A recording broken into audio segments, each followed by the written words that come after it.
Hello, my dearest listeners. My name is Lana. Today I want to tell you a story which completely changed my life.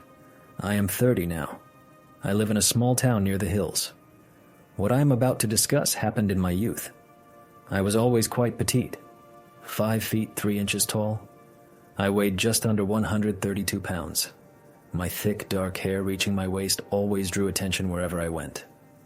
This confession will be candid. So, please stay with me until the very end. Kindly subscribe to the channel and press the like button if you appreciate sincerity. Your support is our main incentive to share stories like this. I grew up on an old farmstead. It belonged to my grandfather. It was a secluded place, steeped in a thick silence and secrets. My life there was like an old book. Some pages were bright and smelled of apples. Others were frighteningly dark and dusty. My grandfather had a difficult disposition. He was domineering. I always felt there was some corruption in his soul. His aura was so oppressive that even the animals tried to stay away from him. He ruled everything on the farm with an iron hand. His word was law. No one dared to dispute it. Even as a child, I instinctively sensed this strangeness. It was in the way he looked at people. It was in the way he disposed of their fates. Despite the constant tension, the time I spent there was a true adventure. I knew that this experience, even the most painful one, would inevitably define who I would become. I was bold from an early age. I was disobedient. Perhaps this was simply my nature.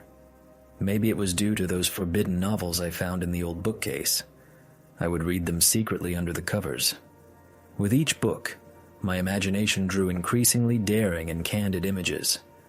The adult world opened up to me from a completely different, stirring side. These stories awakened something deep inside me. It had only grown stronger over the years. And then, that day came. It was ordinary, unremarkable. It so happened that I was home only with my stepfather. I was filled with a certain mischievous mood. I felt like a cat who walks by herself. Every time I passed him in the hallway, I seemed to purposely brush his shoulder. Sometimes I held his gaze a little longer than I should have.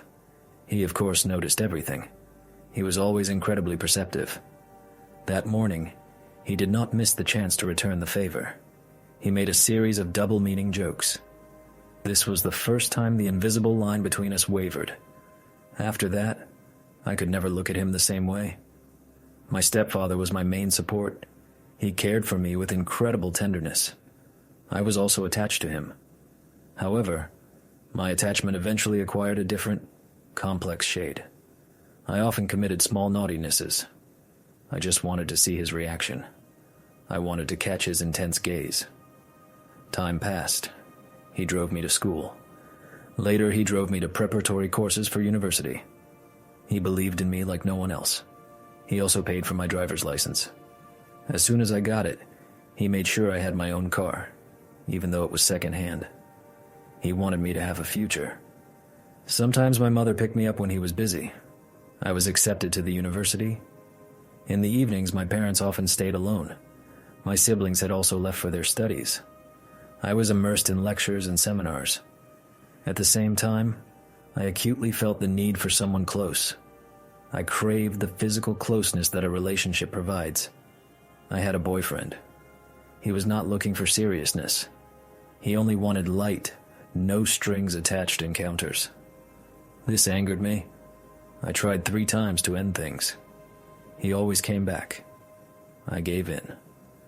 The worst part was that my stepfather somehow became angry with me for these breakups. He told me to be more patient. He said that things would get better over time, but I was 23 years old. I did not want to be patient. I wanted to live. I wanted to flirt. I wanted to go on dates and feel desired.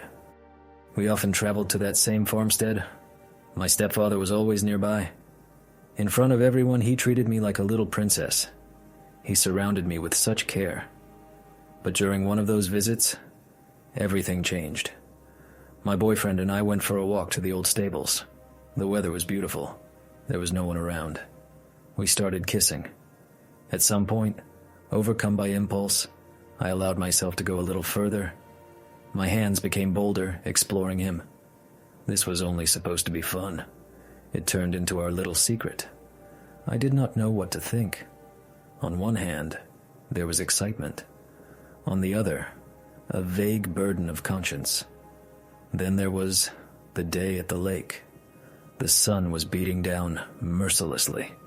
Our old forest lake seemed like the only salvation. We all went swimming.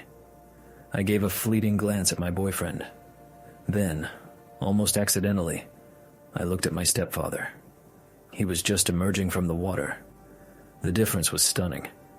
My boyfriend was an ordinary young man, slender and smooth. But my stepfather was a mature man. This was evident in everything. His stature, his physique, his masculine power. It was almost twice as impressive. A burning curiosity suddenly overcame me. I secretly looked at the other men. Yes, my stepfather definitely stood out from everyone else. I felt the color of shame instantly rush to my cheeks. Yet, at the same time, a strange, thrilling tremor ran through my body. Evening descended upon the farmstead.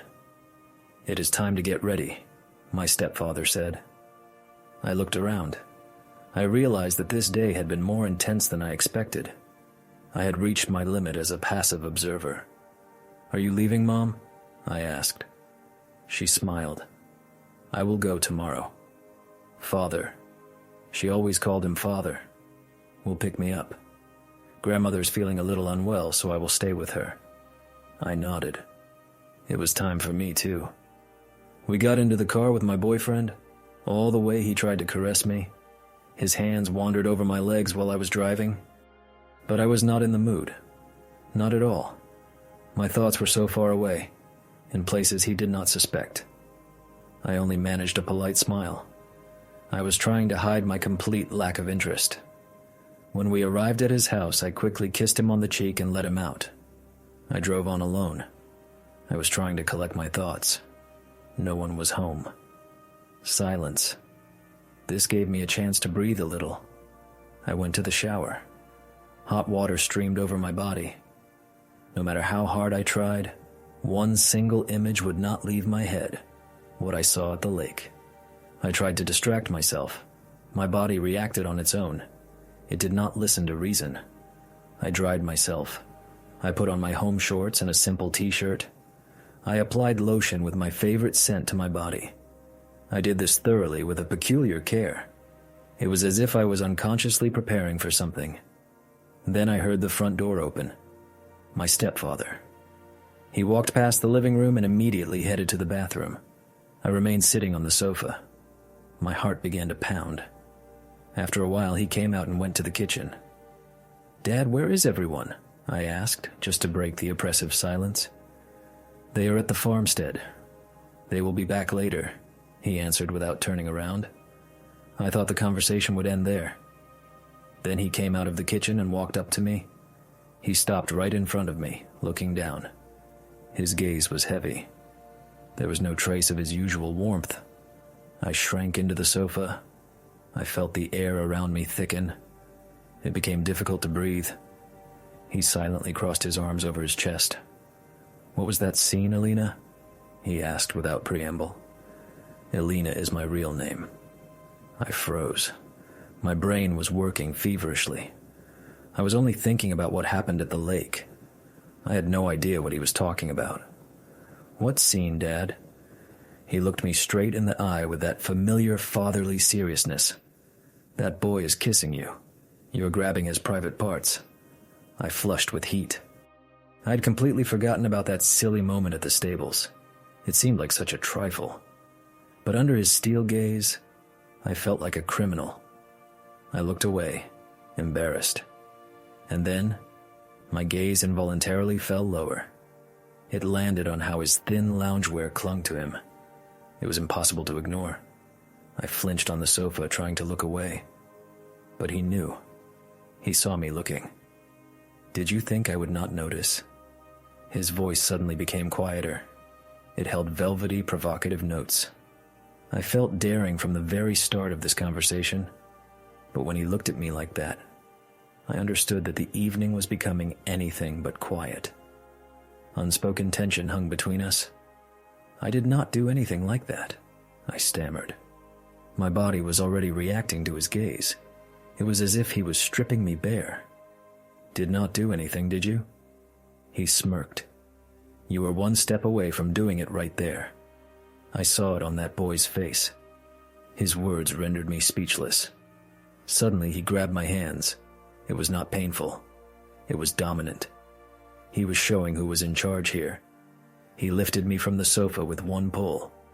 Before I could say or think anything, I was in his embrace. In that moment I felt his power pressed against me.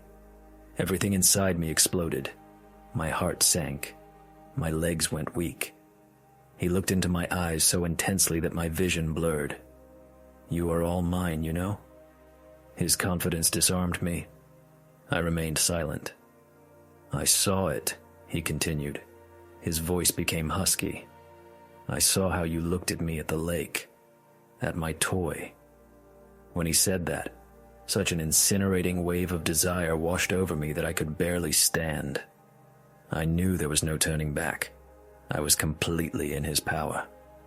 And he knew it. The heat of that moment was unbearable. The world around us disappeared. Only the two of us remained. In that instant, I understood. He was right from the beginning. I was his. I still remember every detail of that night. The tension had hung in the air for weeks. Everything led to this inevitable climax. My stepfather, so sure of himself, took my hand. He led me to his bedroom. The door silently closed behind us. He laid me down on his bed. I knew he had slept there alone for so many nights. When he was prepared, I was stunned. What I had seen at the lake was neither an optical illusion nor a trick of the imagination.